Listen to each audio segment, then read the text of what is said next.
Blog Talk Radio. Hello, everyone. Good morning. This is Lori Smith on Blog Talk Radio. It is 6 o'clock here in the morning, Thursday morning, October the 6th. I'm glad to be here. This is One Child Abuse Survivor to Another, and we're on for 30 minutes. It's a live internet streaming radio broadcast from blogtalkradio.com. And chat room's open. I did pop the link in there. We're looking at Robert Berney's web pages, sort of finishing up really the last of the inner child healing work. And been on this website for a long time. Robert Berney's got some great stuff. I hope everybody will check it out. And dealing with codependency and inner child healing work, relationship stuff, spiritual stuff. He's really written a whole lot of stuff there, and that's www.joy to me and you. That's www.joy, J-O-Y, the number 2, MEU.com. That's where I've been really focusing my inner child healing work really for the last 3 months or so. And so I appreciate everybody who's tuning in. Thank you very much. And no, I'm not a counselor or therapist or anything like that. I'm just a private citizen paying to do my shows here on Blog Talk Radio.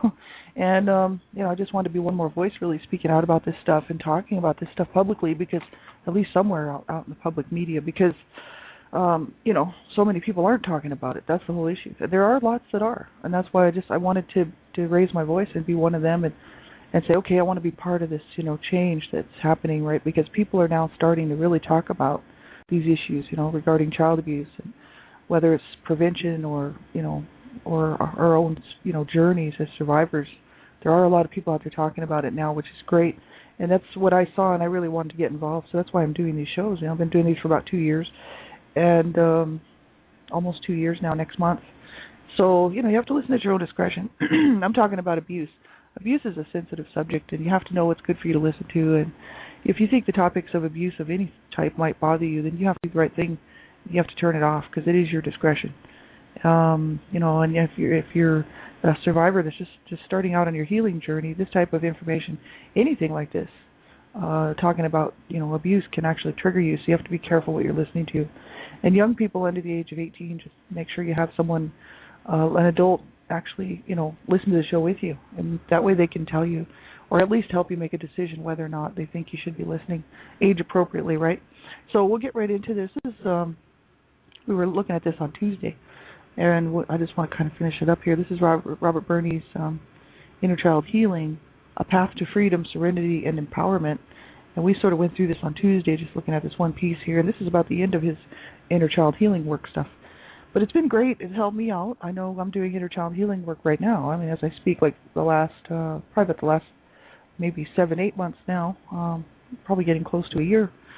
So what Robert Berney's talking about really is that, we have to get in touch with those inner children, and we have to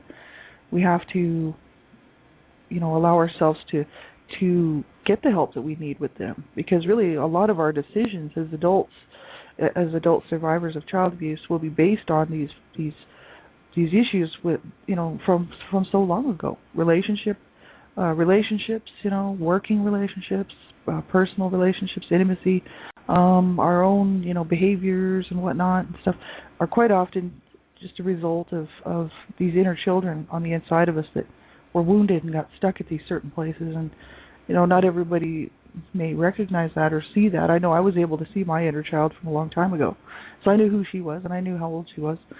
But I didn't know how many I had until I started going in to look. And I actually have quite a few places where I was wounded, and the trauma was just too intense.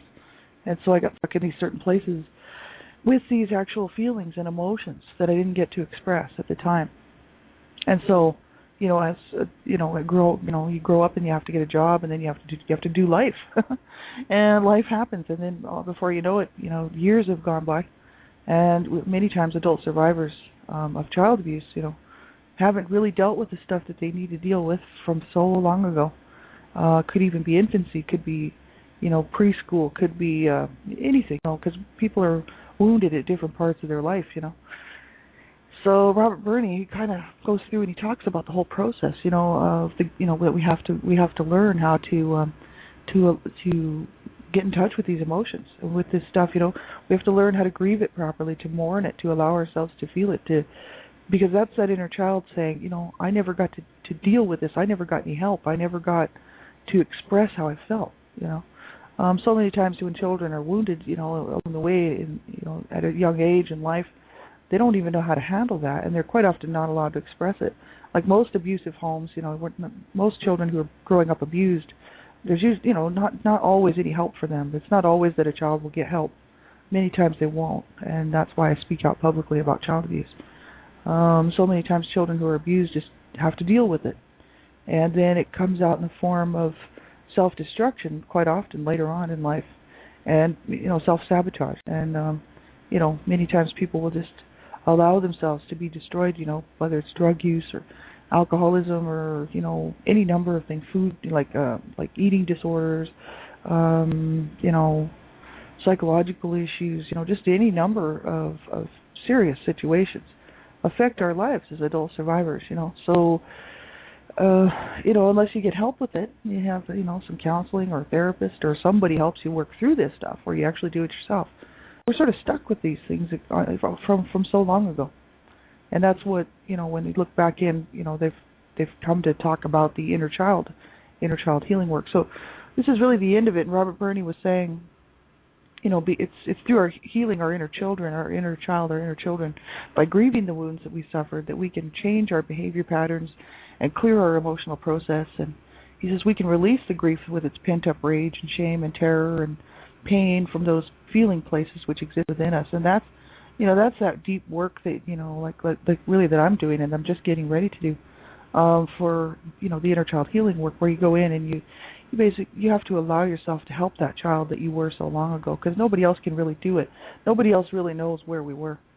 It's they suggest that you have a counselor or a therapist or somebody who's close to you who can help you do this work when you're doing inner child healing work, because it's pretty intense, to have to go back and rescue that small child that we were so long ago, and try to help them and say, what, I know what you've been through because I was there, and I know how painful it was, and I know how hard it was, and that inner child has a voice too, and that voice was probably silenced as a child. My mother used to tell me stuff like, if you open your mouth again, I'm going to slap you so hard I'll knock you into tomorrow, and stuff like this. This was her favorite thing to say, actually.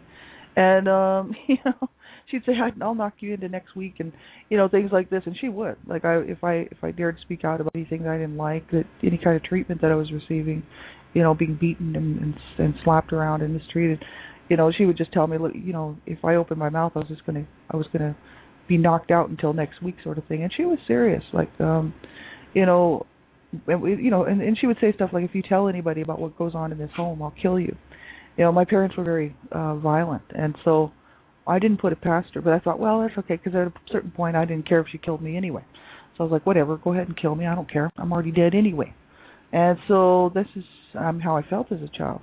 And so I have to go back in and do a lot of work with my inner children from really from way back. So it's hard. And I wouldn't suggest that people do it on your own unless you're used to doing healing work on your own. I'm doing it on my own because I'm used to it. And I know I'm okay. I'm okay to do it because I'm not going to hurt myself, and I'm not going to hurt anybody else, and I'm not going to spiral backward in my healing journey. I'm actually making progress. It's slow, but it's progress, so that's good. But I know it's tough, and it's these places where we were wounded as children. That's hard to get in touch with, because many times we shut it out of our minds for so long because, of course, it's painful. And so, we have to learn how to deal in order to wake up and do tomorrow, or do today. As a child, waking up in the morning and after being abused at night or abused the day before, you got to start your whole day over again and go, attend school or, just be present in the world. And it's not easy, and especially if the situation doesn't change in your home and there's no help and there's no hope. It just goes on and on and on. It's like a recurring nightmare. But if you're a child growing up in that, quite often you're just used to it. So what you do is you develop all these. What I did is I developed all these skills at how to get through it. I had to. My sister and I talk about that sometimes. When we used to talk, actually, I cut my whole family off. But it's not because I don't love them. It's just they're too toxic, and I can't be around them anymore. They trigger my points of because they're not on a healing journey and they're still abusive. So they trigger all these points where I'm actually learning how to heal. And so what they do is they bring it up raw in my face again, and it just causes me to behave badly and causes me to say things I don't want to say. And so I've cut them off because they can't show me any kind of respect, or any kind of decency, right? So I had to cut them off, fortunately. And so, but when my sister and I were talking, we used to talk about that because we both were, she was 5 years older than me, and we both, she was going we weren't in the same school because she was 5 years older than me. So when I was in elementary school, she was actually just finishing. When I started first grade, she was finishing sixth grade. See, so we did spend 1 year together at school there in elementary, and then in junior high, she. By the time I got out of elementary, she was already going into high school, obviously, and working through high school. And by the time I got into high school, she was graduated because she was 5 years older. So we didn't spend too much, hardly any school years together, but we did share a room.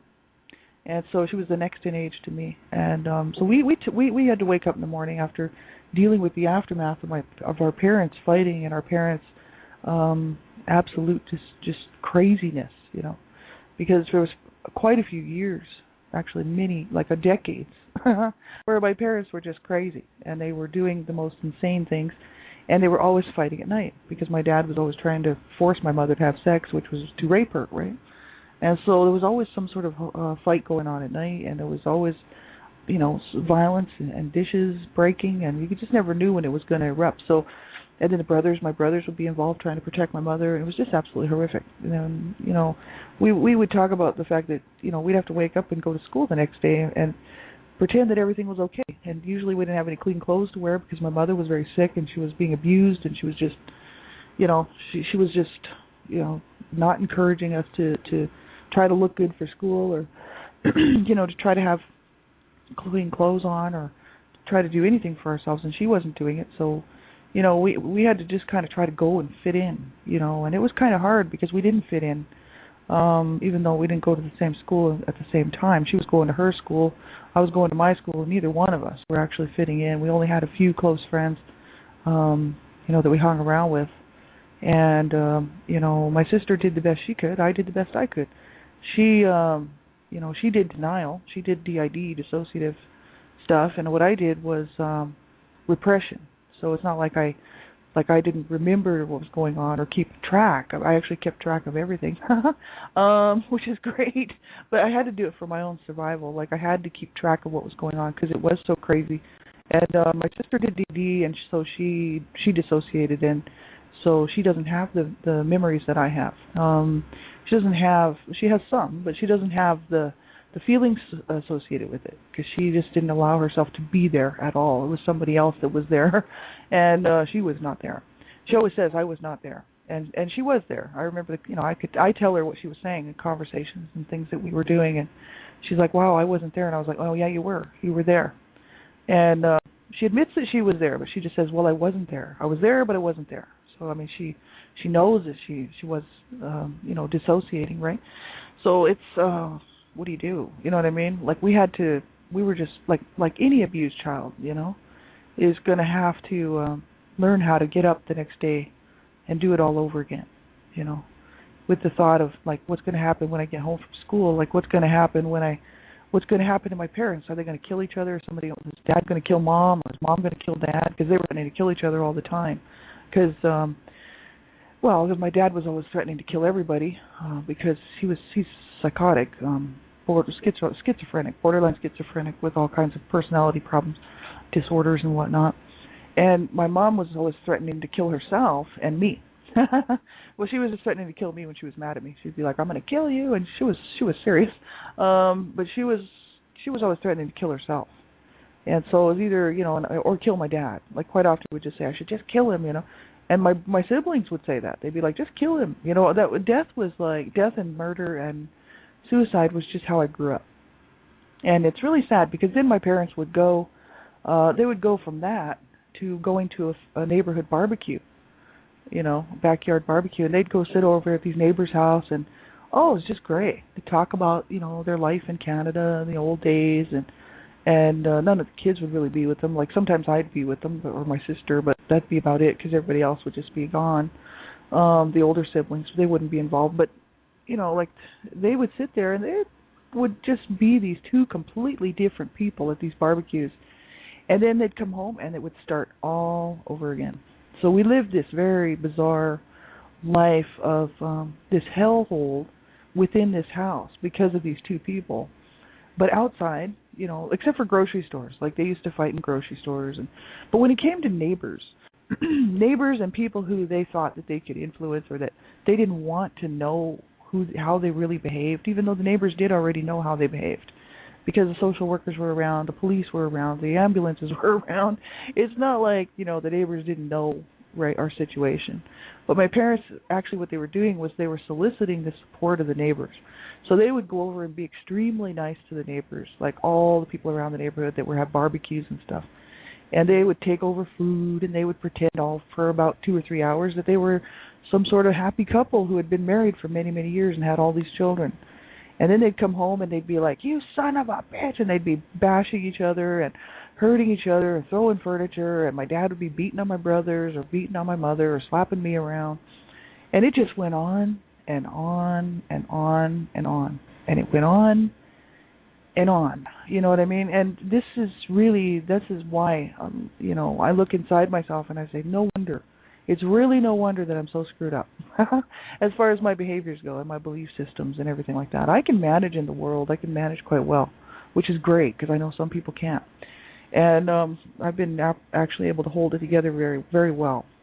After I quit doing drugs when I was 21 and straightened my life out, and I've been doing great. But the thing is I still have to deal with this stuff. I still have to get up in the morning. I still have to go to bed at night, and I still have the knowledge of this intense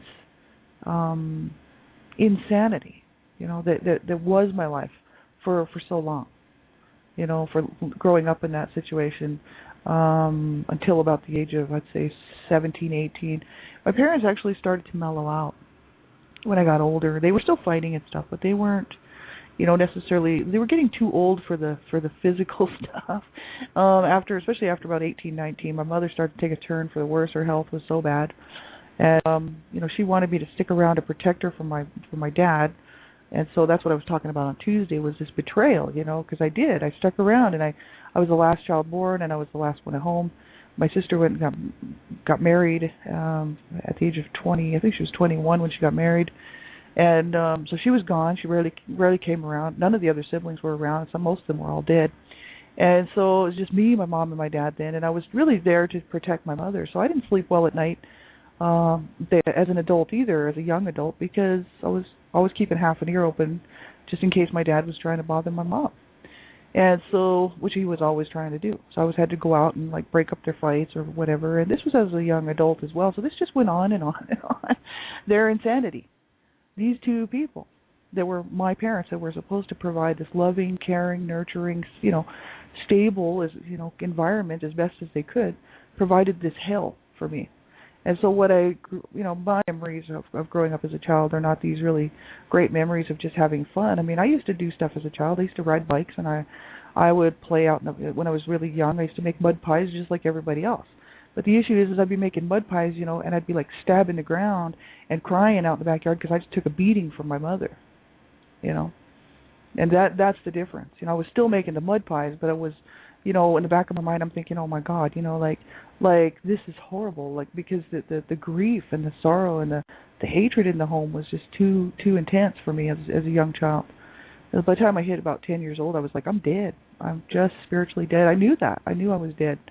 And I told my mother, I said, after a beating, 'cause she was just beating the crap out of me. And she was like, I thought she was going to kill me. And I told her, go ahead.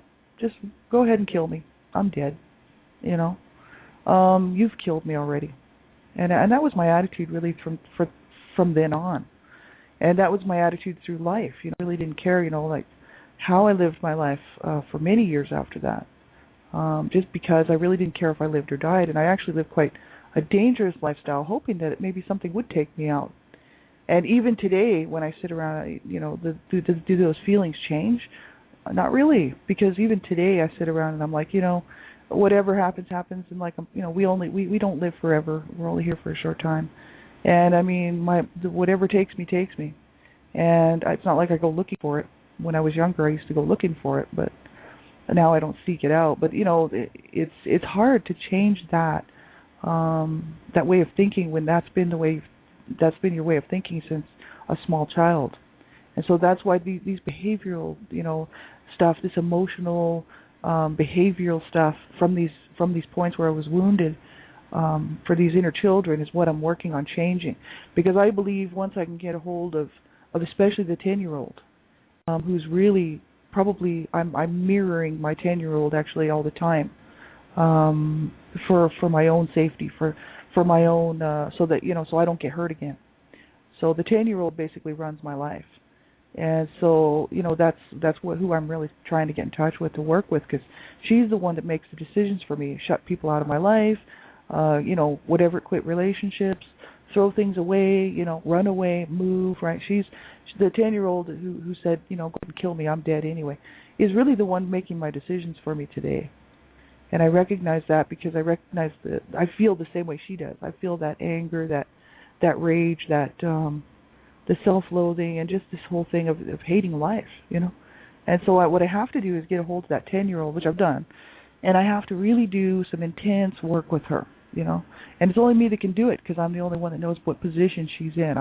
I'm the only one that knows what's going on in her mind, from being years old and being abused like that, being sexually abused and everything else.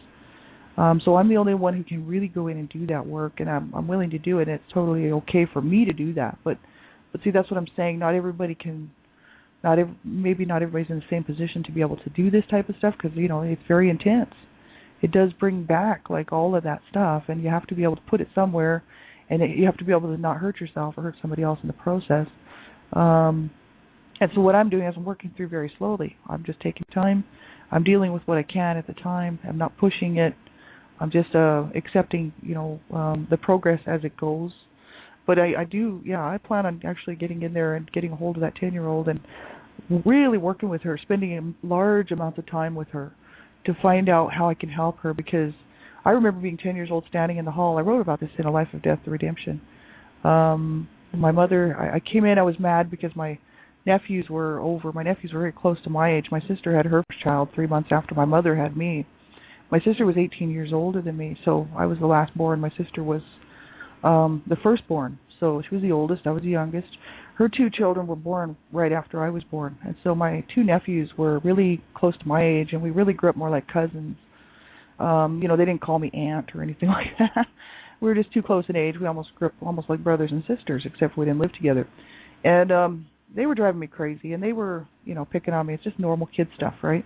And I went in my room and I slammed the door a few times because I was so mad. They were actually hitting me on the head and frustrating me, calling me names and stuff, just like normal teasing, bullying type stuff, right?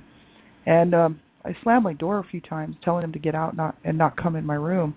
My sister was sitting in the room actually, and she's like, "You better stop," because she knew my mom would come in and beat the shit out of me. So she was like, "You better stop that." And I was just kind of thinking, I don't care, you know what I mean? My nephews are driving me nuts, and nobody's going to protect me from them. So I told him to stay out of my room, so I was slamming the door. My mother came. I could hear her get up in the kitchen, pushing the chair back, and she started to curse me, And I was like, uh-oh, I'm in trouble now. And because when my mother was coming for me, I knew it was going to be bad, because she didn't just, she wouldn't just yell at me and say, okay, now, time out. You sit over here and think about what you're doing. She would grab me and slap me around and beat the shit out of me, So that's what happened. And she literally trashed me. I mean, it was blood all over the walls and blood all over me and her. It was just horrible. She practically broke my nose and split my lip and damaged my face.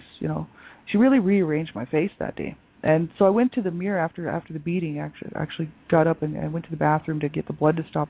I couldn't actually get my nose to stop bleeding. And it was just blood everywhere, all over the bathroom. It was just absolutely horrific. Well, this is this 10-year-old within me that never got any help, never got any hugs, never got told, I'm sorry, I didn't mean to do that, I won't do that again, by my mother. My sister was completely uninvolved. She really didn't involve herself in anything because she wanted to be invisible. She was like the ghost, because she didn't want to catch a beating because my mother would beat her too, right? So she was very quiet. She never said much. And this is the thing. This is that 10-year-old within me saying, with the rage and the inhumane conditions that I was put up in, and saying, you know what, kill me, I don't care, and just to that point where that 10-year-old is just saying, I want out, So that 10-year-old is suicidal, and she's the one really who is self-sabotaging and who has the suicidal thoughts and tendencies. And that's me at the age of 41 sitting on my couch with a screwdriver, wanting to kill myself, wanting to end my life, and wanting to rip myself to shreds. That was her. That's me. And that's the point where that's really where I'm stuck in my life, is at this age of 10 years old with this wounding that was so incredibly bad. I mean, I'd already been abused my whole life and then sexually abused by my brother. And, you know, I really felt that I was dead.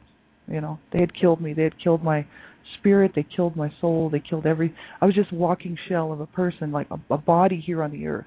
Where was my spirit? It was gone. And I knew that, you know, and I could feel it. And so my mother actually came in for because I told her to go ahead and kill me. I was looking in the mirror, couldn't get my nose to stop bleeding, and my face was completely rearranged. It never did look the same again.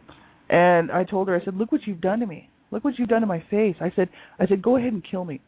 Go ahead and kill me. I don't care. So my mother came back for another beating with a belt and was beating the crap out of me in the bathroom. And I just sat there. There was no tears. There was nothing. You know, I just sat there and I just took it. And, you know, like what was going on in my mind was that I'm in hell. You know, I'm a child. I'm in hell, and I've got no help, no hope. And that's the problem with that. That's exactly what it was. No help and no hope. And, you know, what I did was, as an adult, in order to get through the day, the next day, I had to actually just say, you know what, I don't have time for you. I don't have time for you because I got to keep going. This body has to keep going. You know, because I keep waking up. So I got to keep going as long as I keep waking up. And that's the thing. You know, my two of my brothers killed themselves, right? So one of my sisters was always thinking about it and actually had a gun and used to disappear for days and say she was going to kill herself. And my family, all of us, suicidal, right? So, you know, for me, I was like, well, you know, as long as I keep waking up, man, I got to keep doing this, right? And that's the life they set up for us. You know what I mean? This issue of, it wasn't this joy experience or this challenge like, oh yeah, what are we going to do today as a family, or what are we going to do today, kids, or what are you going to do today? It was just hell. It was absolute destruction and garbage and evilness, you know, and hatred and darkness, you know. And in the meantime, you know, I had to live, you know. And so I did develop some behavioral issues because of it, and also put up some walls, mini walls, you know, to protect myself. I became sort of tough, you know, and decided, okay, I'm going to be the one who, you know, if anybody gets hurt, it's not going to be me. I'll be the one to hurt them, you know. And so I had to become tough, you know, in order to survive. And so, you know, that little child inside of me had been killed, really, right there, you know, if not before.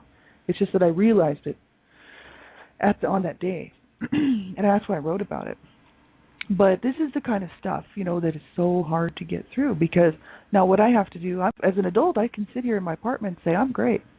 You know, I mean, hey, I've got problems just like everybody else. I've got health issues, and I've got serious debts and whatnot. And, you know, I got a issue of trying to find a full-time job. Hey, who doesn't? There's all kinds of people around the planet right now who are having a hard time. So that's not where the issue is. It's just the issue that you know, I know that I've got a 10-year-old inside of me who still needs help, you know, and is still suffering, and that's why I'm still suffering with her, you know what I mean? Because we have never resolved that stuff. So what I have to do is each of these wounding points, 7 years old, 8 years old, 9 years old, 10 years old, really, it even goes back further than that, but I'm doing my inner child healing work right now. I did the inner toddler and inner infant, and now I'm going to be doing inner preschool, and so, you know, like 4 or 5 years old. And so that's the work I'll be doing on Saturday. So if anybody wants to catch the show on Saturday, I'll be doing the actual inner child healing work on Saturday for an hour, Saturday morning. And so you can check my show page there. But yeah, this is what I'm doing. I'm getting in touch with all these wounded parts of myself and learning how to help them, which in turn helps myself. Right? So, you know, it's hard work, but it's so worth it, you know, because at the end of this, I should feel a whole lot better, right? So thanks, everybody, for being here. I really appreciate it. I have my great friends here with me. I got Chris, and I got Gypsy Witch, and another guest, and I appreciate you all showing up here this morning and being with me and taking the time to spend with me, and that's awesome. You know, I really do appreciate it. And, you know, if you're listening to this and you're having a hard time coping and you're thinking, oh, my God, I don't know how I'm going to get through the day, I really don't. You do not give up. Not ever. You make a phone call. If you have to, you call a crisis line. But you do whatever it takes to keep you alive and keep you here because you deserve so much better. But we have to do it for ourselves. We have to make sure that we get that. We have to get the help we need. And we have to get whatever it is that's going to help us, to have a good life, right? And we're the only ones that can do it. Nobody else can do it for us. We have to do it. So you have to stick around. So, if you're having a hard time, you make sure you phone somebody. Phone a crisis line, whatever you have to do. But don't give up. Not ever, not ever.